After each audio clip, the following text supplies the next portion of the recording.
Semua masih semangat? Sudah tidak sabar ya mendengarkan cerita Alkitab? Seperti biasa, sebelum kita mendengarkan cerita Alkitab, Inang mau ngajak kita semuanya untuk berdoa. Kita bersatu di dalam doa. Ayo ditunjukkan sikap berdoa yang baik. Kita berdoa. Terima kasih ya Bapa atas berkat dan karunia-Mu yang melimpah dalam hidup kami. Kami kembali bersekutu dari rumah kami masing-masing untuk memuji Engkau dan akan mendengarkan cerita Alkitab. Tuhan, pimpin hati dan pikiran kami untuk mau mendengarkan dan menerima firman-Mu. Di dalam nama anak-Mu Kristus Yesus, kami telah berdoa. Amin. Anak-anak tentunya sudah mempersiapkan Alkitabnya. Mari kita buka Alkitab kita yang menjadi teks untuk cerita Alkitab tertulis dalam Injil Matius. Tentunya tertulis di Perjanjian Baru. Mari kita buka Injil Matius. Dibuka dulu Alkitabnya. Pasal 27 ayat 27 sampai dengan ayat yang ke-31. Mari dibuka Alkitabnya, Injil Matius pasal 27 ayat 27 sampai dengan ayat 31. Judulnya tentang Yesus diolok-olokkan. Mari kita membacanya semuanya dari rumah. Semangat ya membacanya ya, diikuti Nang Pendeta. Kita membacanya. Kemudian serdadu-serdadu wali negeri membawa Yesus ke gedung pengadilan. Lalu memanggil seluruh pasukan berkumpul sekeliling Yesus. Mereka menanggalkan pakaiannya dan mengenakan jubah ungu kepadanya. Mereka menganyam sebuah mahkota duri dan menaruhnya di atas kepalanya. Lalu memberikan dia sebatang buluh di tangan kanannya. Kemudian mereka berlutut di hadapannya dan mengolok-olokkan dia katanya, "Salam hai Raja orang Yahudi." Mereka meludahinya dan mengambil buluh itu dan memukulkannya ke kepalanya. Sesudah mengolok-olokkan dia, mereka menanggalkan jubah itu daripadanya dan mengenakan pula pakaiannya kepadanya. Kemudian mereka membawa dia keluar untuk disalibkan. Demikian firman Tuhan. Semua tadi sudah mengikuti teks cerita Alkitab, yaitu tentang Yesus diolok-olokkan. Apa ya pengertian diolok-olokkan? Diolok-olokkan ternyata adalah sikap yang mau menyindir. Sikap yang mau menjelek-jelekkan orang lain atau menghina orang lain. Sikap yang mempermain-mainkan kata-katanya. Seolah-olah lelucon atau seolah-olah membuat tertawa, tapi sudah menyakiti hati sesamanya. Ini tidak baik atau tidak disukai oleh orang lain. Inang mau tanya, siapa di sini suka diolok-olokkan? Suka dihina? Suka dijelek-jelekkan? Pasti tidak ada yang suka untuk dijelek-jelekkan. Kalau ada sempat yang mengejek kita atau mengolok-olok kita, pasti kita merasa tersakiti. Pasti kita merasa tidak senang. Hati kita akan sedih. Tetapi dalam cerita Alkitab saat ini yang disebut dengan orang baik, yang disebut dengan raja, ternyata dia diolok-olokkan oleh banyak orang pada saat itu. Siapakah dia yang diolok-olokkan? Yaitu Yesus Kristus. Bagaimanakah cara mereka mengolok-olokkan Yesus? Ternyata mereka mengatakan, raja orang Yahudi. Tapi mereka mengenakan mahkota duri.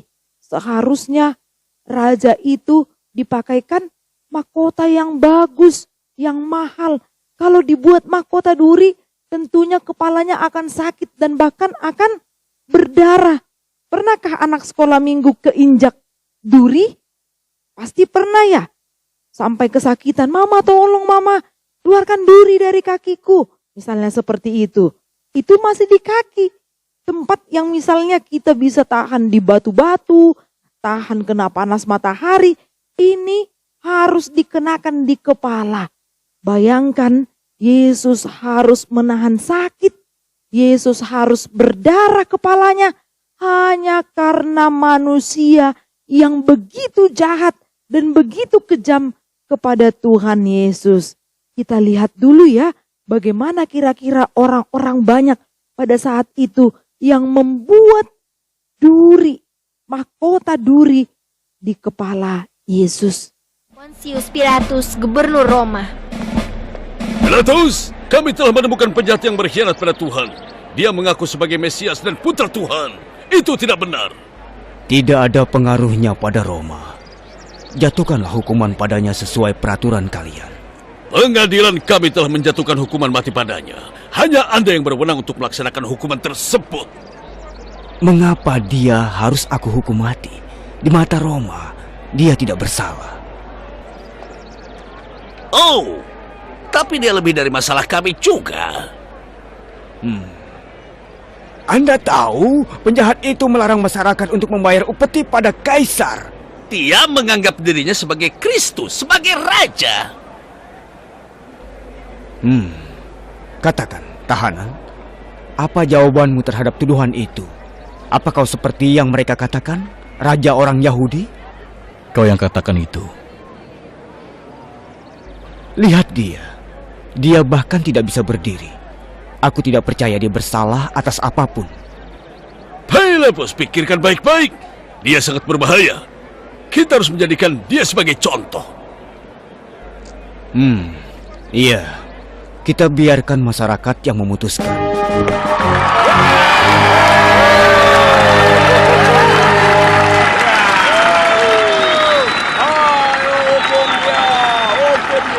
Sudah menjadi kebiasaan bagi gubernur pada saat makan untuk membebaskan satu tahanan untuk masyarakat.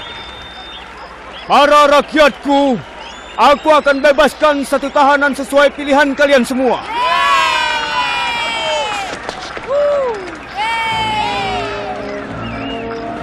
Dan aku akan menyerahkan nasib dua pria di tangan kalian. Siapa yang kalian pilih untuk dibebaskan? Tahanan bernama Barabas atau Yesus? Barabas! Apa yang harus dilakukan dengan Yesus? Kalian yang memutuskan. Salib dia! Salib dia! Salib dia! Astaga, kejahatan apa yang telah ia lakukan? Dia tidak bersalah. Salib dia! Salib dia! Salib dia! Salib dia! Salib dia! Salib dia!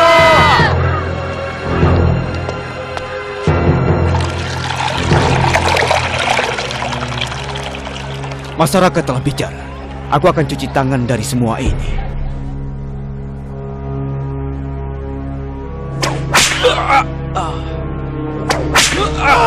Yesus dicambuk dan dikenakan jubah kerajaan dan sebuah mahkota berduri diletakkan di atas kepalanya. Setiap raja butuh mahkota.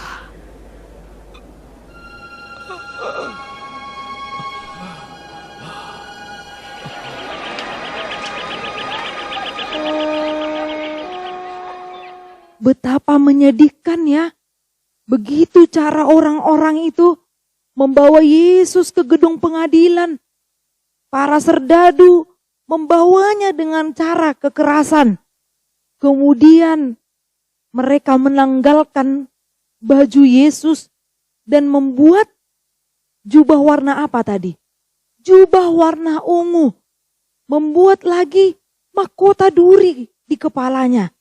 Kemudian membuat buluh. Tahu apa buluh? Yaitu bambu.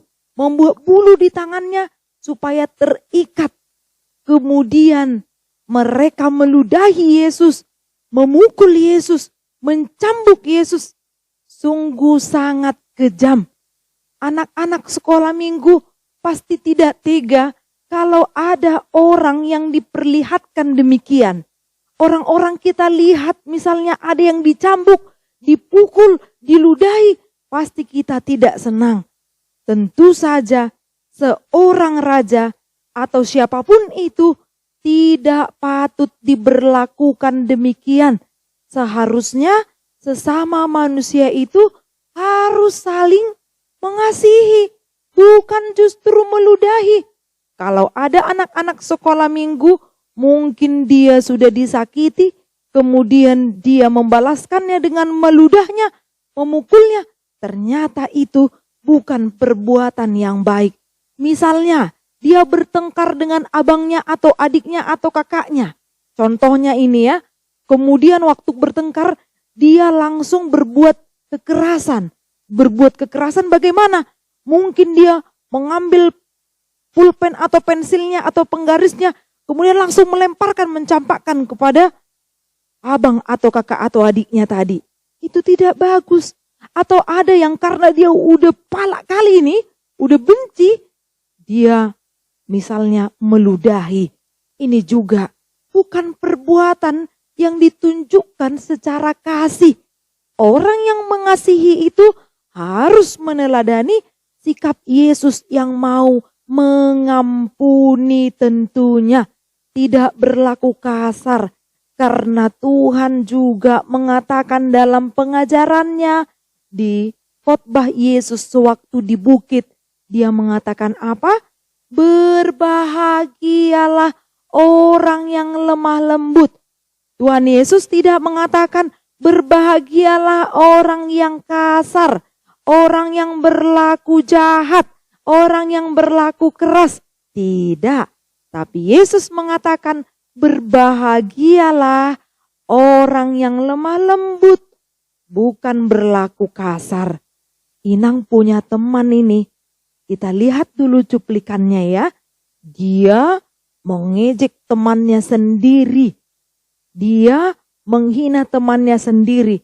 Padahal keesokan harinya orang yang dihinanya ini ternyata itu yang justru menolong atau membantunya.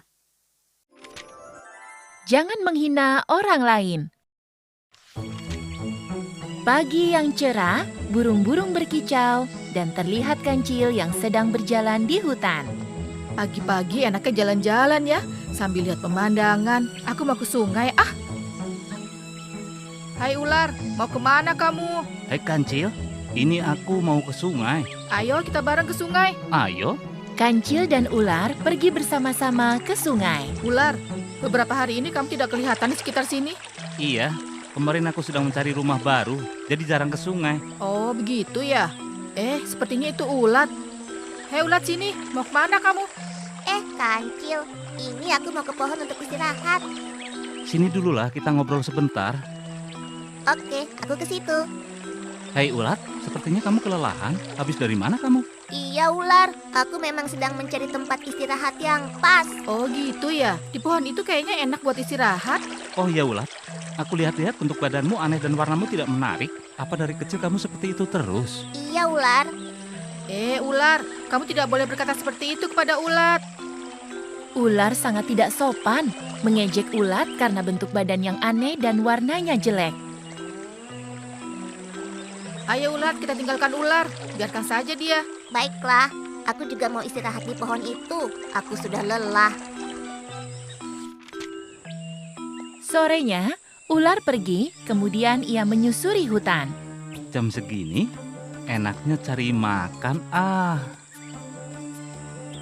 Tanpa sengaja, badannya terkena ranting pohon sehingga dia terluka. Aduh, apa ini? Badanku sakit sekali. Tidak, sakit. Di bawah Tolong, sepertinya ular. tolong, badanku Kenapa dia berdarah. menangis kesakitan? Aku harus segera menolongnya. Sakit. Kenapa kau ular? Kupu-kupu tolonglah aku. Badanku tergores ranting pohon. Cepat panggilkan penghuni hutan. Baiklah ular. Tanpa berpikir panjang, kupu-kupu langsung mencari penghuni hutan. Ia bertemu dengan Kancil. Kancil! Kancil! Kupu-kupu, Kau masih ingat padaku tidak? siapa ya? Kayaknya kita belum pernah bertemu. Aku temanmu, ulat. Aku sudah bermetamorfosis jadi kupu-kupu. Oh, pantas aku tidak mengenalimu. Ayo Kancil, bantu aku. Tadi aku bertemu ular. Dia sedang kesakitan. Badannya terkena ranting pohon. Ayo kita tolong. Kancil dan kupu-kupu sampai di tempat ular yang sedang kesakitan. Ular, kenapa kamu menangis? Kancil, cepat tolong aku. Badanku berdarah terkena ranting pohon. Iya, baiklah. Aku akan membantumu. Sekali, Kancil. Sabar ya. Kemudian Kancil memberi ramuan luka pada ular. Hei kupu-kupu, aku berterima kasih sekali padamu karena kau sudah menolongku. Sudah seharusnya sesama teman kita harus saling menolong. Indah sekali sayapmu kupu-kupu. Sepertinya aku pertama kali melihatmu. Kamu tidak mengenalinya, ular. Memangnya dia siapa? Dia itu ular teman kita yang dulu kamu ejek. Hah? Kenapa dia mau menolongku? Aku salah, dulu pernah mengejek kamu kupu-kupu. Sudahlah, yang lalu biarlah berlalu. Aku ikhlas menolongmu. Ular, berterima kasihlah pada kupu-kupu. Dia sudah ikhlas menolongmu. Padahal dahulu ia pernah diejek olehmu. Jangan kau ulangi perbuatanmu itu ya. Kita tidak boleh mengejek kekurangan orang lain. Baiklah Tuanku Prabu Yudhistira, aku mengaku salah. Aku tidak akan mengejek kekurangan orang lain lagi. Kita bisa belajar dari cerita ulat yang berubah menjadi kupu-kupu. Tadinya dia dihina oleh ular, tapi ulat yang berubah menjadi kupu-kupu melakukan perubahan dari yang katanya jelek, ternyata dia menjadi indah dan dia dapat menolong sesamanya. Inang mau kasih tahu, ternyata Yesus yang datang ke Yerusalem pada saat itu, yang dia memakai keledai dan dia disambut dengan raja, seperti raja, tapi dia justru dibawa ke pengadilan, dia diludahi dan dia dicampakkan, dicambuk. Kenapa ya Yesus mau melakukan itu? Kenapa Yesus tidak melawan? Kenapa Yesus tidak menunjukkan bahwa dia adalah anak Allah? Kenapa Yesus tidak memberontak atau mengatakan, aku ini kan paling jago? Tidak. Yesus tidak mau meninggikan dirinya sendiri. Yesus tidak mau sombong. Namun Yesus mau menderita karena dia mau mengikuti kehendak Bapanya yang di sorga. Yesus tidak langsung melawan, tidak. Demikian. Justru Yesus menunjukkan bagaimana ketaatannya, bagaimana keberaniannya, mau menanggung dosa manusia, mau menderita. Disinilah teladan yang baik, saling mengampuni dan hidup penuh kasih sayang. Jadi anak sekolah minggu tidak usah membalaskan dendam kepada sesamanya ya. Kalau boleh, kita sama seperti ulat yang berubah menjadi kupu-kupu, tetapi dia tetap menolong orang yang sudah menghina dirinya sendiri. Amin. Kita bersatu di dalam doa. Terima kasih Tuhan untuk cerita Alkitab yang sudah kami dengarkan. Kami bersyukur sekali untuk pengorbanan yang sudah diberikan Yesus kepada kami semuanya manusia. Tuhan rela menderita, rela untuk dipakaikan mahkota duri, rela untuk diludahi, dicampakkan, dipukul. Karena itu kami mohon kepadamu Tuhan, ampuni dosa pelanggaran kami.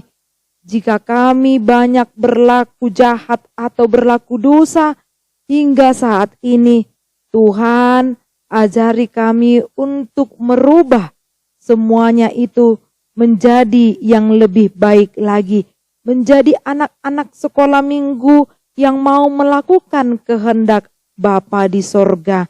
Tuhan Yesus, saat ini kami masih tetap beribadah dari rumah. Tetaplah Engkau yang hadir membuat sukacita kami menjadi penuh.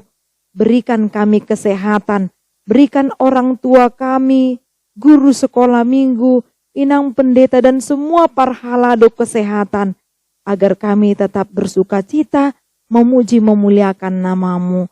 Inilah doa kami ya Tuhan, ampuni dosa kami dalam nama Yesus. Amin.